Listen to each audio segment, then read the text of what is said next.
Welcome to episode 36 of Believe in TCU as part of the Believe Network. I'm Zion Trammell, joined by Seth Dowdle. We've got a fun episode for you all today, talking TCU women's basketball in March Madness and baseball's performance over the weekend in Lubbock. It was a great weekend for TCU athletics, and what a good day it was yesterday. Seth, how was your weekend overall? It was great. Yeah, no, a fantastic weekend for TCU athletics for sure. Um, I mean, baseball obviously did great, but I mean, like the first thing that we got to talk about here is, I mean, this women's team. What's going on here? This is nuts. This is nuts stuff. We've got to talk about it first. TCU advancing to the Sweet 16 for the first time in program history, defeating Louisville 85-70.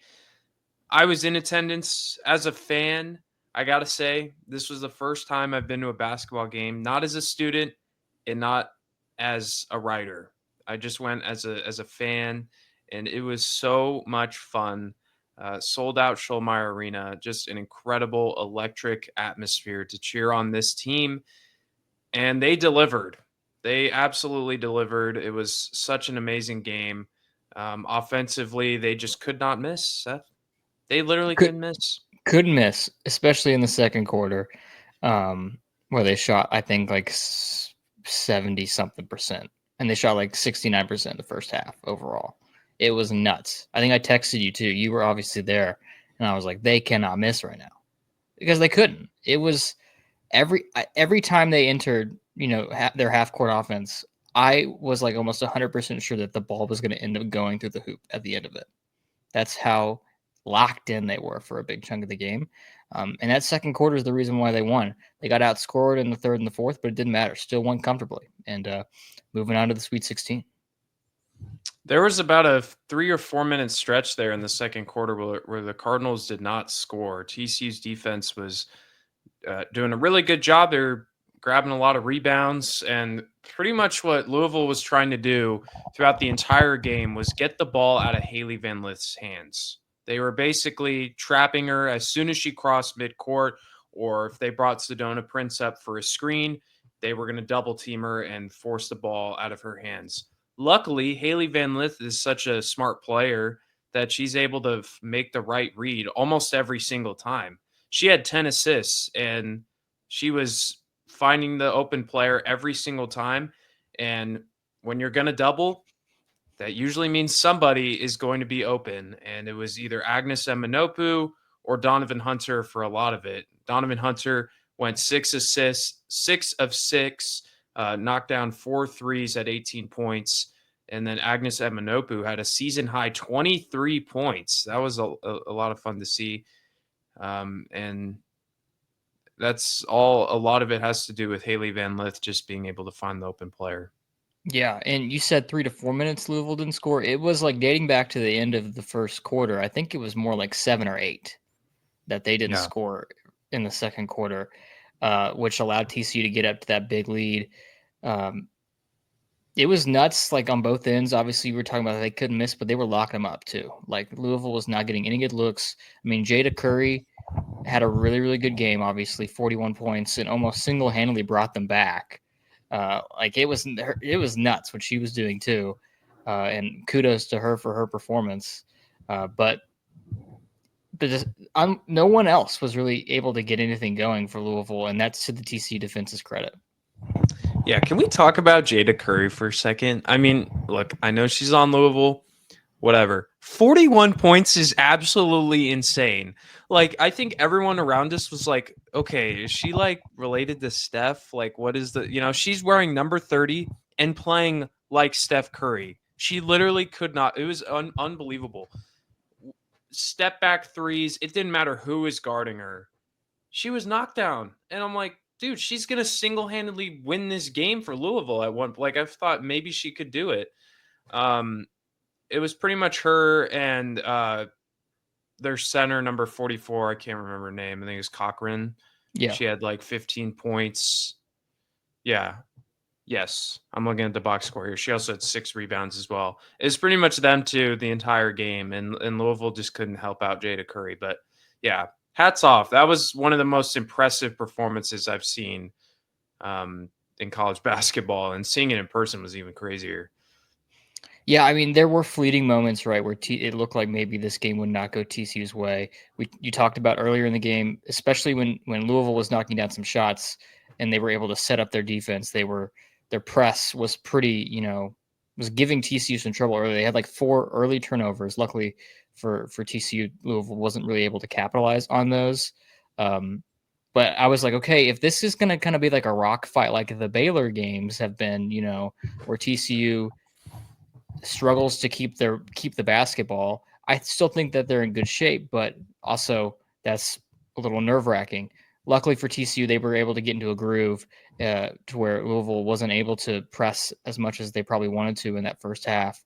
And they were obviously able to get that big lead. And then when Louisville's whittling it down slowly but surely in the third and the fourth quarter, right, they get it down to 8 points after Jada Curry, of course, who else, right, hits a jumper and is fouled and hits the free throw, and it's down to 8 points, I think, with like 2.5 minutes to go.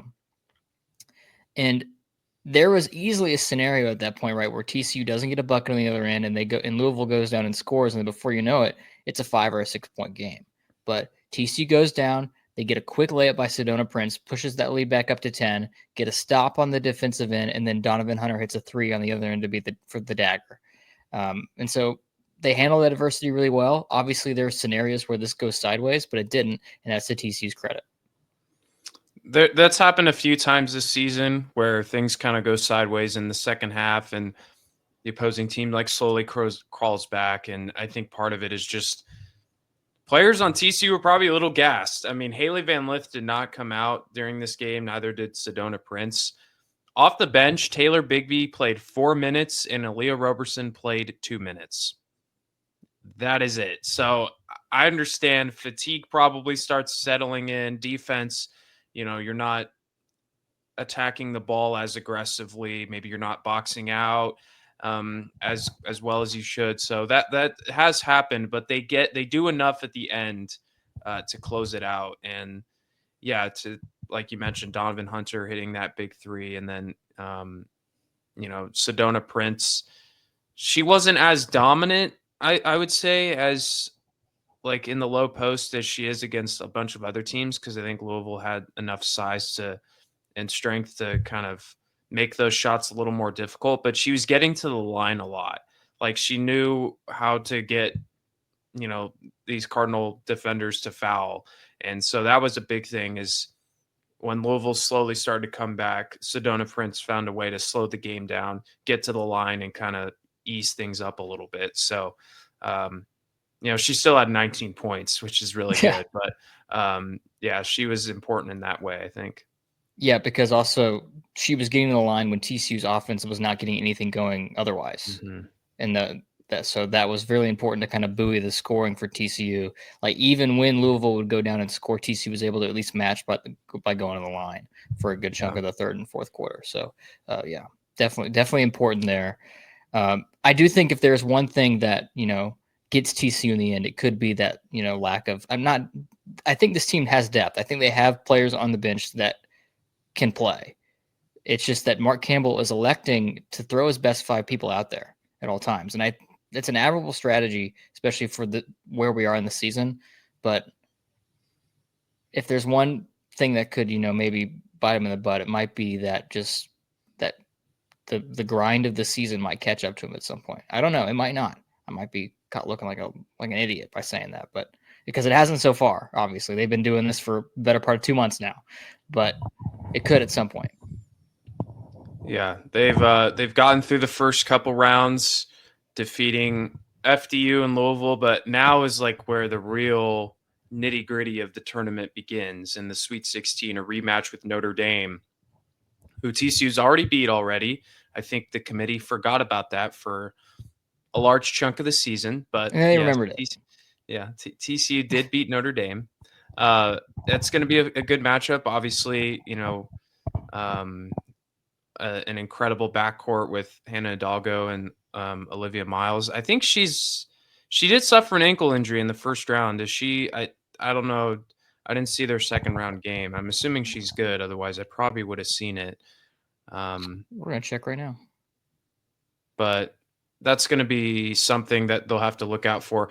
I think the big thing that uh, really affected TCU in that game, though, was the offensive rebounding. Louisville had 15 offensive rebounds. TCU had just one.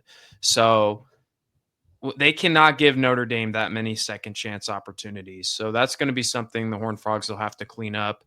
And I imagine that Notre Dame is probably going to have a similar defensive strategy of like pressing Haley Van Lith into a pass. And that's where Agnes Eminopu and Donovan Hunter are going to have to continue to step up. Like Eminopu was making a lot of right cuts at the right time, cuts to the basket that resulted in easy layups. They're going to need to continue to do that if they're going to beat Notre Dame, because I imagine they'll deploy a similar strategy defensively as Louisville did. They might have a little They, more success with it. yeah, they just don't want. They're essentially telling TCU, we're good if the other people beat us, but if Van Lith beat, we're gonna stop your best player from beating us. Is essentially what they're gonna is what opponents have been telling TCU for the better part of like a month, 2 months. Yeah. I mean, Baylor tried to do this exact same thing, Mm-hmm. and it worked. They got the turnovers, they just couldn't score. Yeah. They just couldn't. So, Yeah. They can score. uh, it's not like for TCU, right? They've gotten away with it a couple of times. They didn't like it.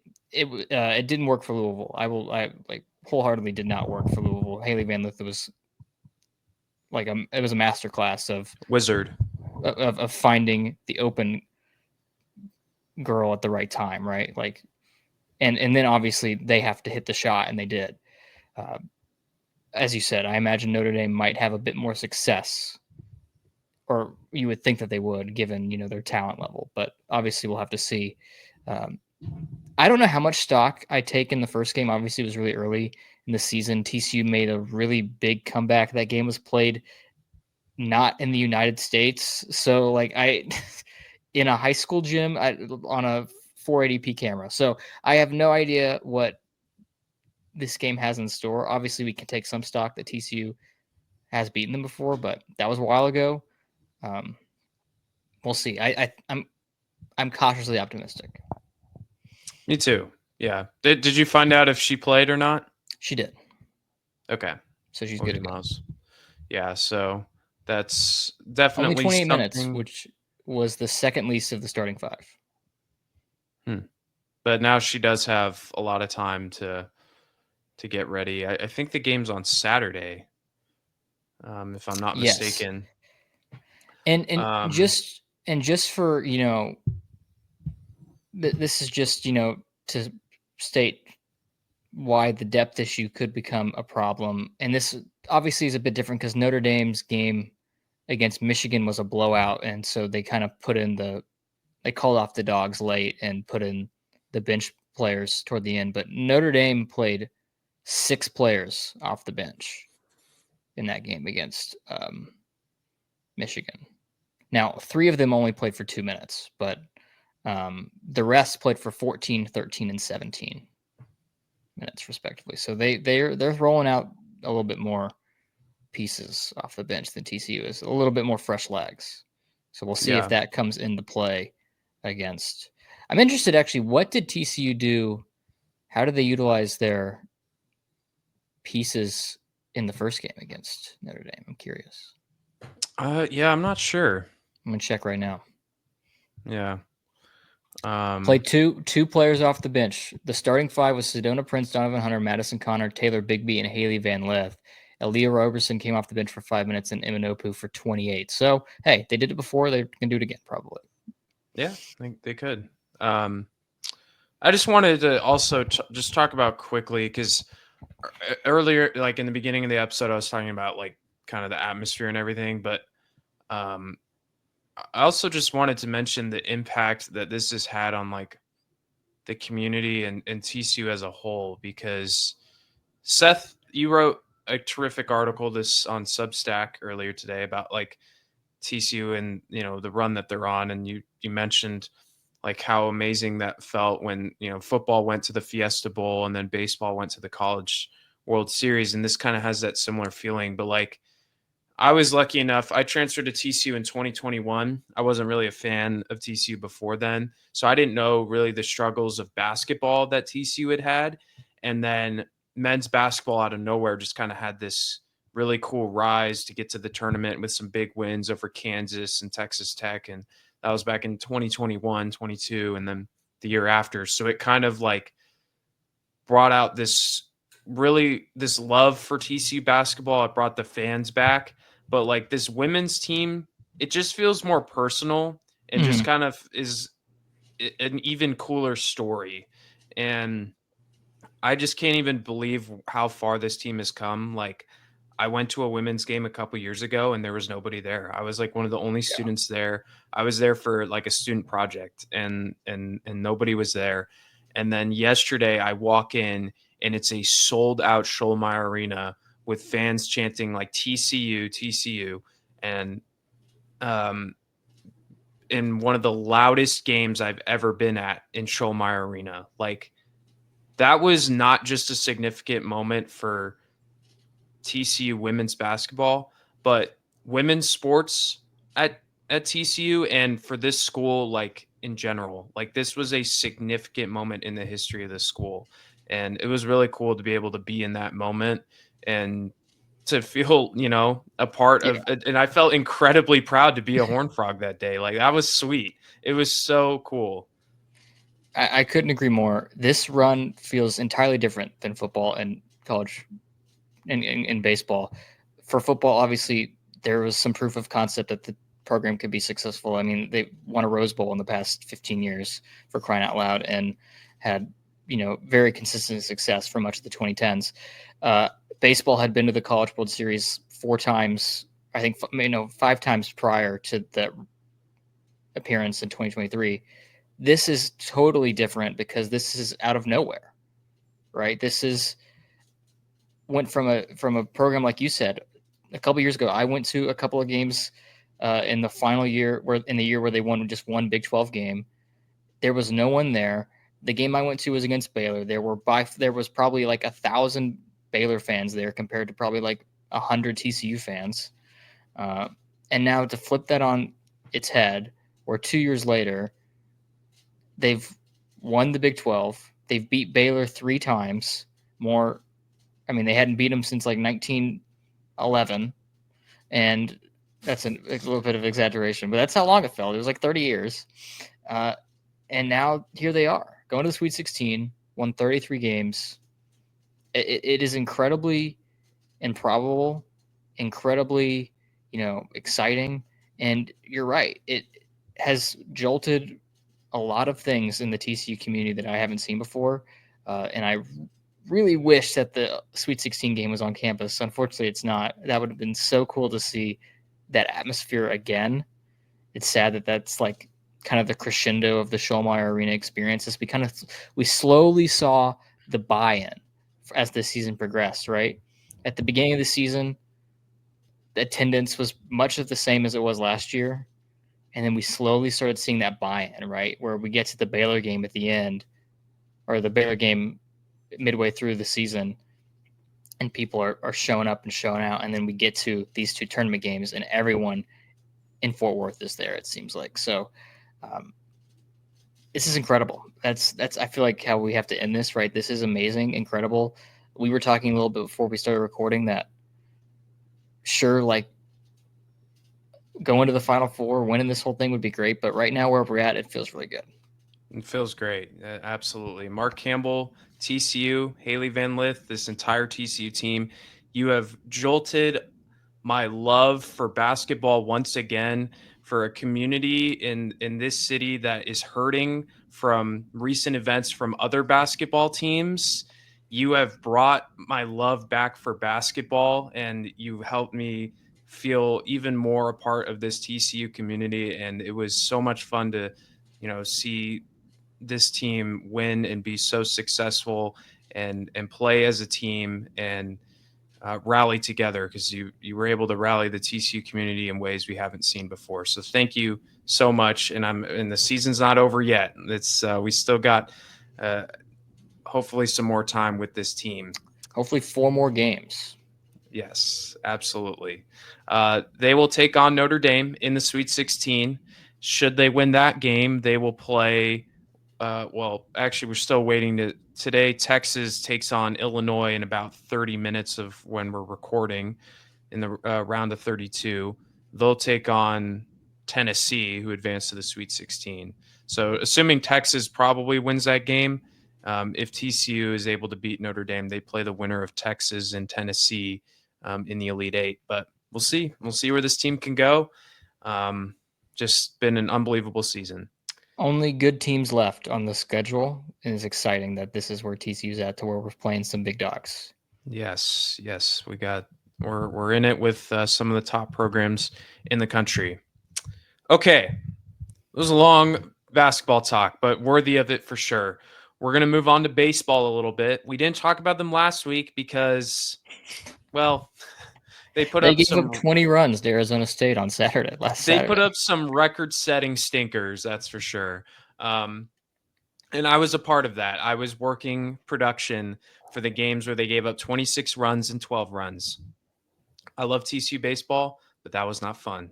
That was really a long 8 hours of two games of baseball.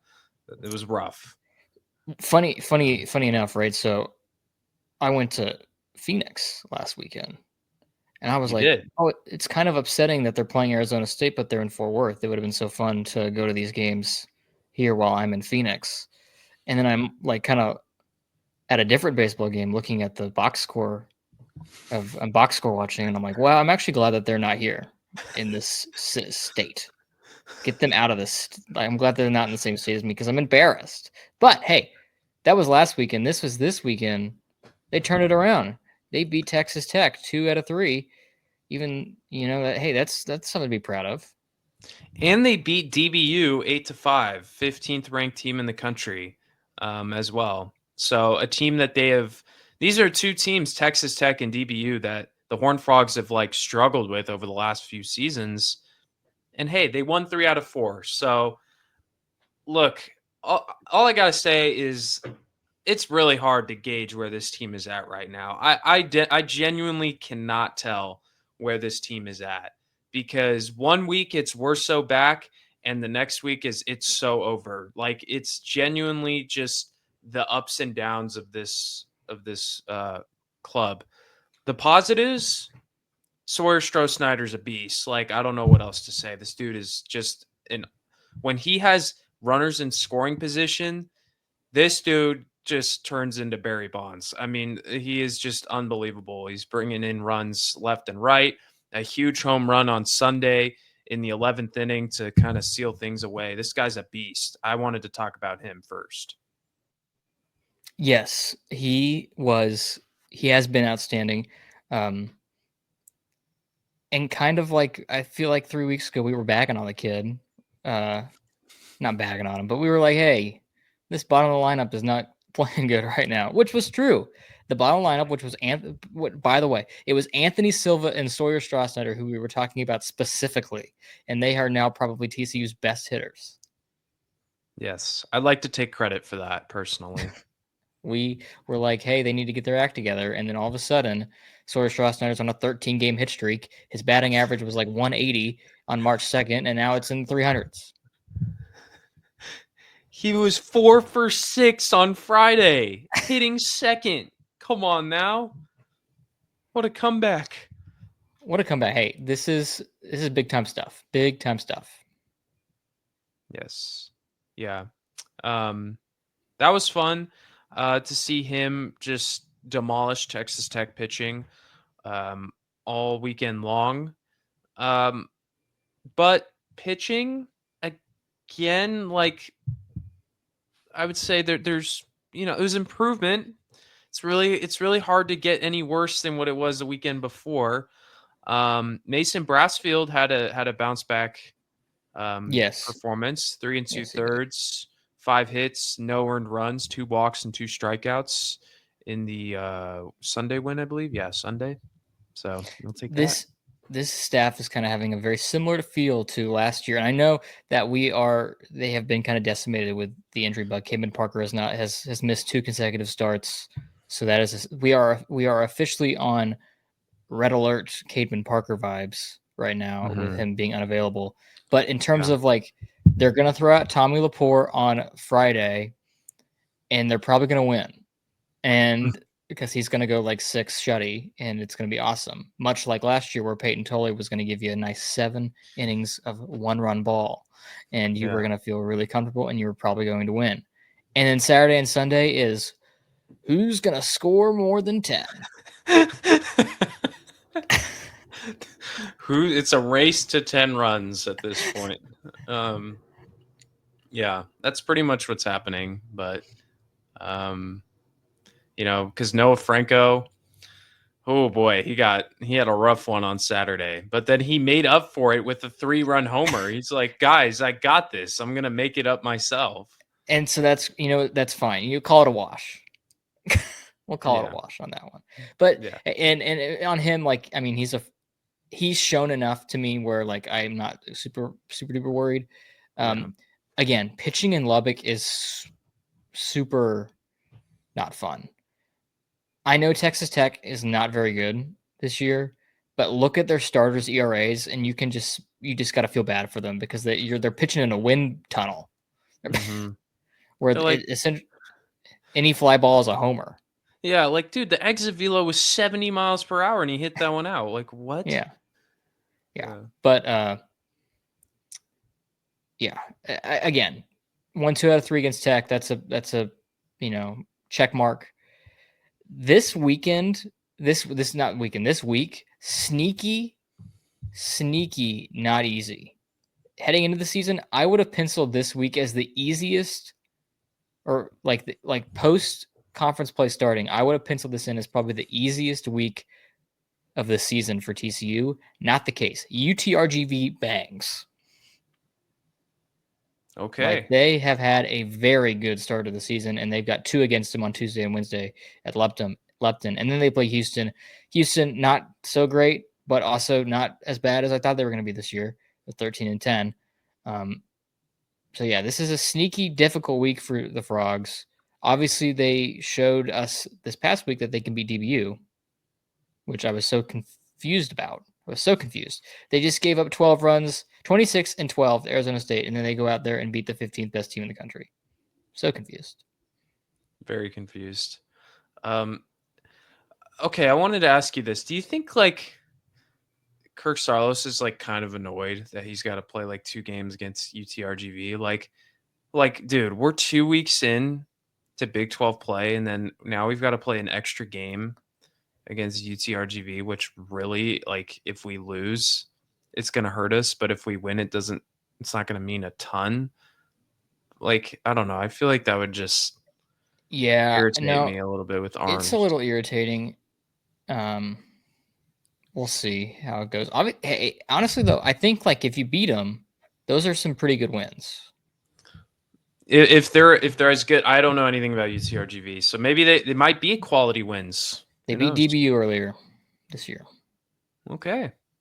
Now they are coming off a series loss to Houston Christian, but they are 10-2 in the Southland and 17-5 overall, and they're selling that place out in Edinburgh.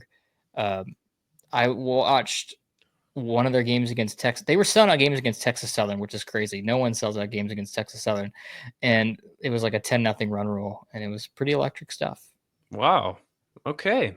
That should make for some interesting matchups here against UTRGV. They'll have those 2 games at home, and then they'll travel to Houston for a weekend series.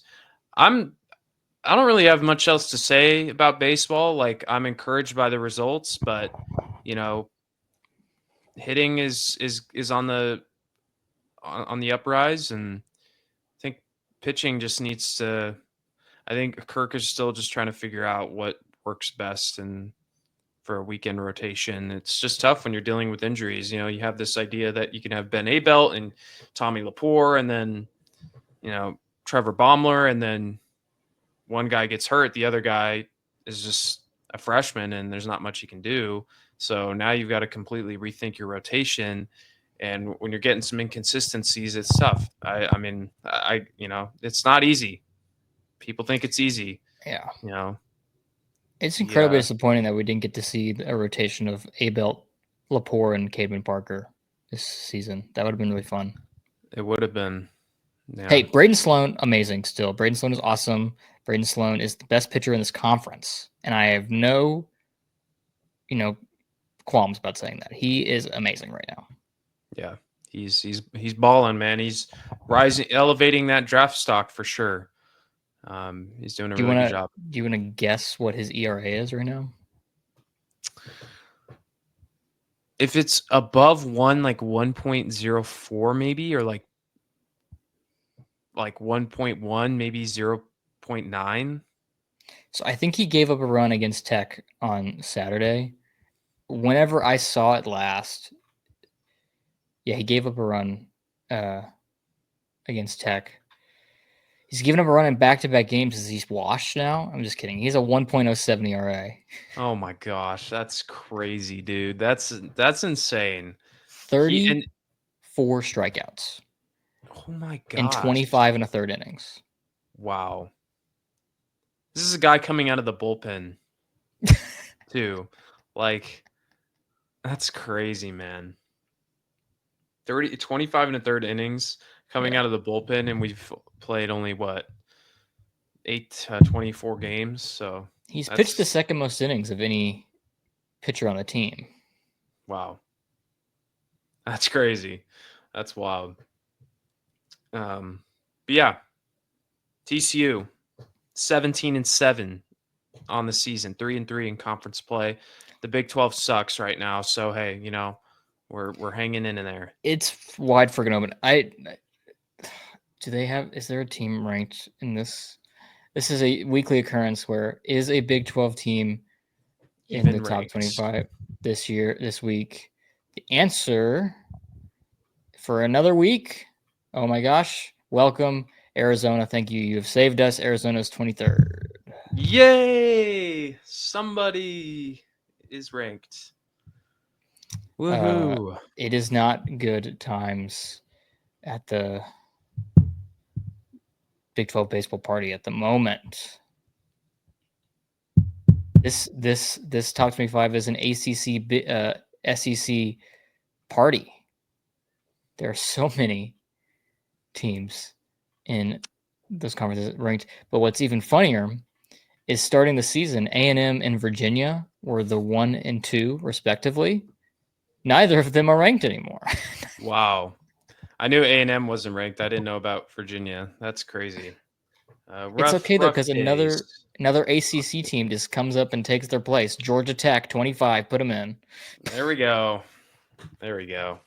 Um, yeah, it's been very SEC heavy and ACC heavy in college baseball so far. But anyways, that will wrap things up here for this episode of Believe in TCU. Like to thank you all for tuning in. You can follow us on Instagram, subscribe to our YouTube page, or listen to us wherever you get your podcasts, all at Believe in TCU. So for Seth Dowdle, I'm Zion Trammell. We'll see you guys next week for more TCU baseball and TCU women's basketball talk. And we'll see you guys then. Until next time, go Frogs.